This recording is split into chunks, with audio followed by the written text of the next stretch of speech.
This is a story about police raids,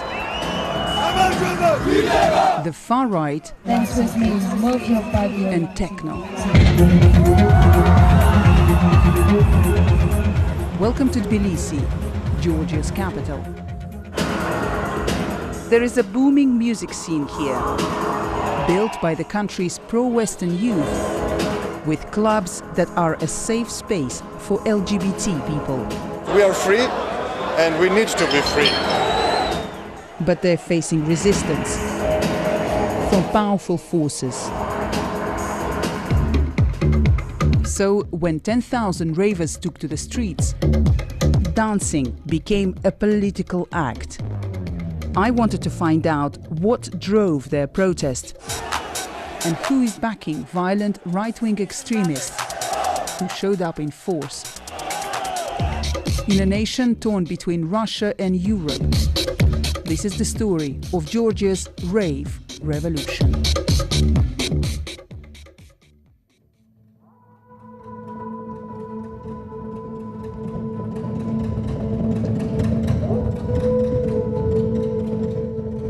Underneath the Dynamo football stadium in the heart of Tbilisi sits Georgia's biggest electronic music club, Bassiani. This is Bassiani, actually, the main dance floor. It's a former swimming pool turned dance floor and a rare place in Tbilisi where LGBT people are welcome. Zviad Gelbahiani is one of the club's founders. We are preparing for the biggest night since the raids. So we are now setting up the equipment and sound system. This is the raid he was talking about. In May, hundreds of police stormed Bassiani and another LGBT-friendly club. They say it was part of a 3-month operation in a crackdown on drugs. The special forces raided right here. And can you imagine when you realize that in the darkness, it's 1 a.m. and there's somebody with machine guns, real machine guns and with masks standing next to you and screaming to you. I don't know how it will preserve in our mind. It's not a secret that the clubbing scene is associated with drugs. Can you see why the police turned out? Drugs are not created and produced here in the country. All of them are imported. So they should target the borders, not the people on the dance floor or the owners or the club itself. Zviad and around 70 others from the scene were detained outside the club. Yeah, this is the place over there where I was detained by 8 policemen. They were like literally dragging me out with my hand and with my legs. And there was no air in the middle of the circle. I was asking them to let me down. We asked our friends and the whole city to help us and stand with us.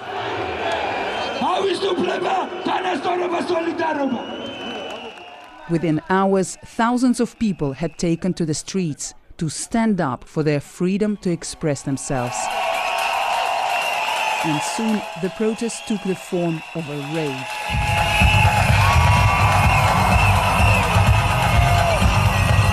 We felt the power in front of the parliament. When I raised my head and saw those 20,000 people were dancing, I was almost crying. Move your body, your legs, your feet. Activist Anna Subiliani was among the protesters. I was dancing with big anger, big protest to the government, and all my movements were showing it. But it was Anna's dance on top of this memorial that angered far-right groups, who turned up in force. This is George Chelidze, leader of the fascist group Georgian National Unity. We wanted to find out what was motivating them and why they found the rave outside Parliament so offensive. We arranged to meet by a metro station. Last time I met these guys, one of them had an air pistol on him. So I'm not quite sure what to expect from this meeting.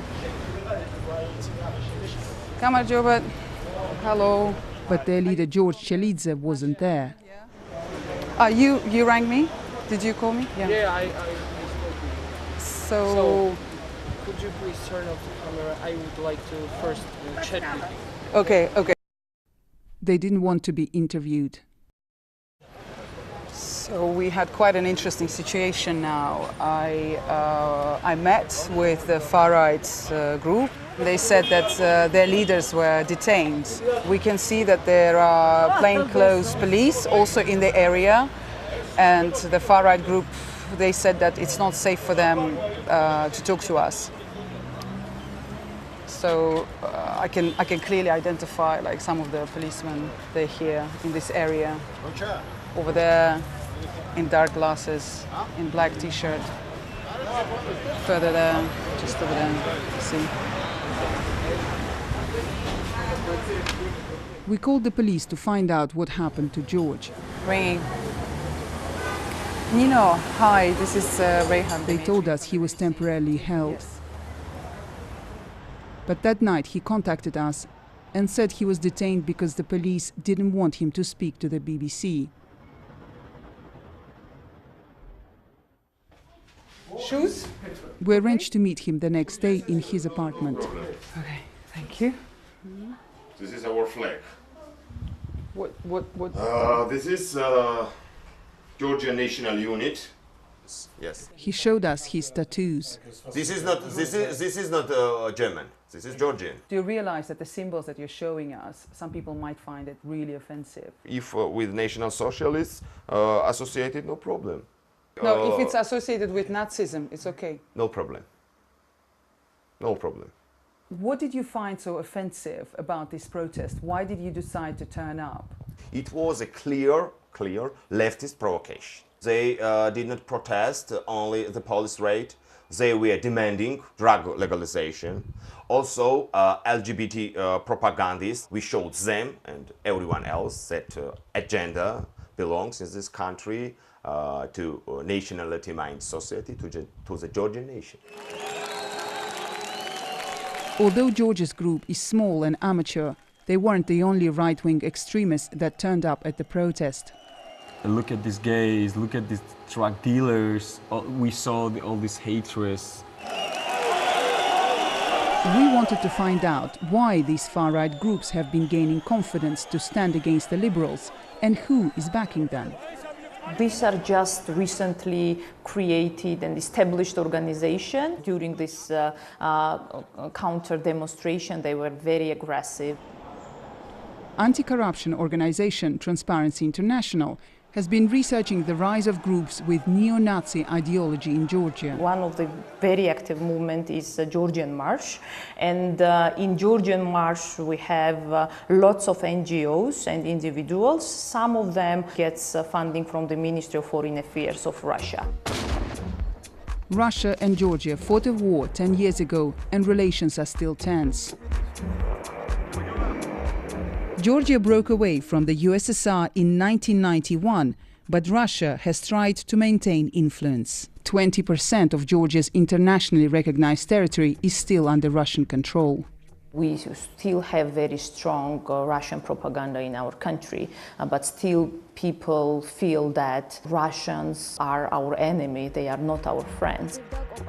Some Georgians believe that Russia is using groups like Georgian March to counter pro-Western views and to spread ultra-conservative values in its neighbor state. They even kind of beat one of our supporters. We asked the leader of Georgian March if these allegations of Russian funding were true.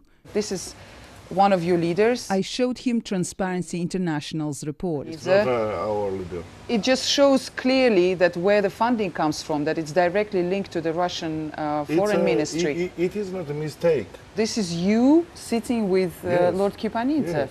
It's About not Georgian March.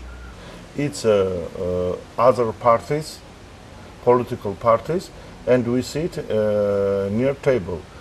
It's nothing more. Я не приверженец российской политики в Грузии. Я сам знаю, что такое российская оккупация.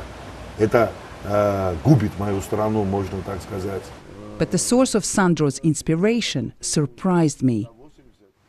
И наша идеология, можно так сказать, как близнец идеологии Дональда Трампа.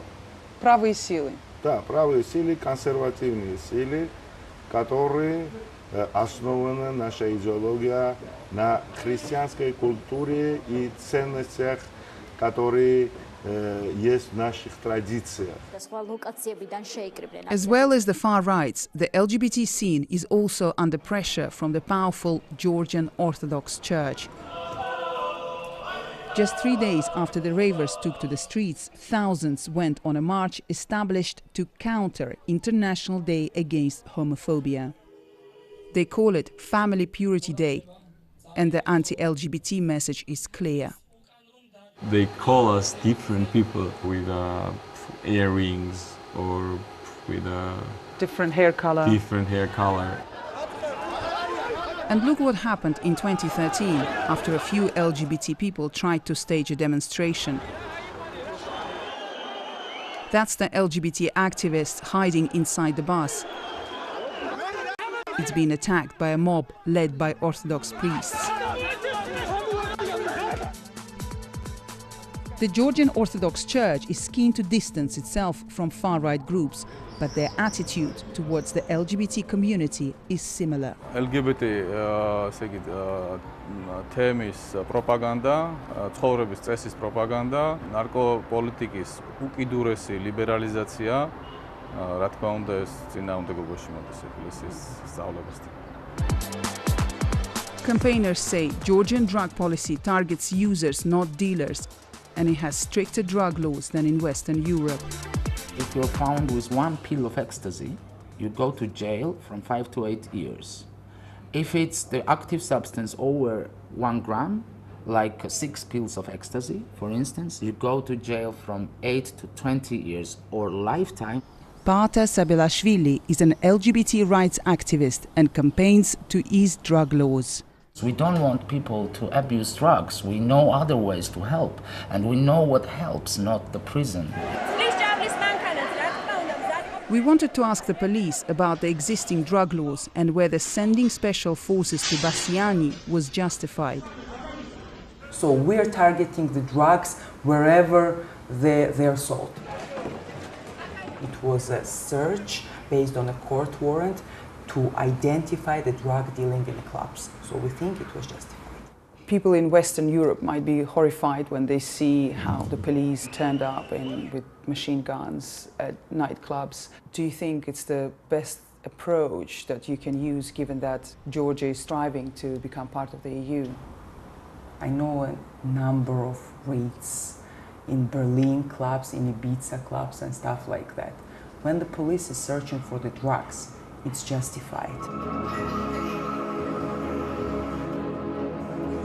Together we dance, together we stand. We dance together and we fight together. World-famous DJs have spoken in a video of solidarity with the ravers' cause. Be strong.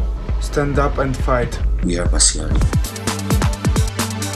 And back at Bassiani, the biggest event since police stormed the clubs has started. As part of this 24-hour party, activists are hosting talks about Georgia's drug laws. When you can threaten someone with 8 years in jail for an empty syringe, then you have real power. What these people are saying is that this country's oppressive drugs policy is the last remaining tool used by the government to control people's freedom. And talk of Russian influence is never far away. Russia has been engaged in a global propaganda effort to associate anything liberal, anything Western with like sexual depravity and moral corruption. And in Georgia they have allies in the church and they have allies in these right-wing street movements. The police raids and intimidation from far-right groups have turned dancing into a political act in Georgia. After police came here, we're still dancing here, we're still here. There's still this post-Soviet stigma that still keeps prevailing, and our generation, that makes me really proud, we're fighting it. So we are free, and we need to be free. If we dance together, we fight together. If we dance together, we fight together. If we dance together.